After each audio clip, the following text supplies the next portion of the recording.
السلام عليكم ورحمة الله. النهاردة ان شاء الله هنعمل مع بعض نشوي الذرة ازاي.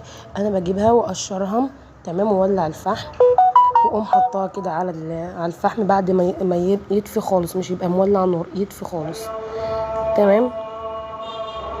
معلش يا جماعة صلاة الظهر.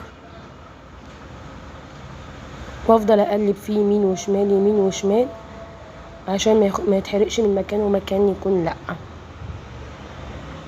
زي ما انتوا شايفين كده. افضل اقلب المكان لسه مستوياش بحطه على النار اهو كده،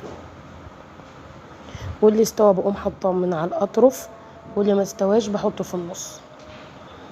وبصوا لازم الحته دي العصا دي تبقى موجوده، ما تكسرهاش وانت بتقشريه، عشان هي دي اللي هتتمكني فيه وانت بتقلبيه، او لما تمسكيه بعد ما يستوي تخشيه من على النار اهو زي ما انتوا شايفين كده. نقلب بقى، هفضل بقى برضو اقلب اقلب اقلب كل جنب على كل جنب شويه اهو. شايفين الفرق من اول ما اتحطوا لحد دلوقتي. ما تنسوش بقى تفعلوا زر الجرس وتضغطوا لايك. شوف لما نسيت واحد هنا نسيته على جنب وقلبته من الناحيه التانية وكده بعد ما استوى خالص، وبكده يكون الفيديو بتاعي انتهى. ما تنسوش بقى تصلوا على النبي وتضغطوا لايك وتشتركوا في القناه وتفعلوا زر الجرس عشان يوصل كل جديد. انا بعد ما شلتهم بقى من على النار قمت حاطه براد الشاي بقى. الله، كوبايه شاي على الفحم دي انا ما بشربش شاي بس اشربه على الفحم.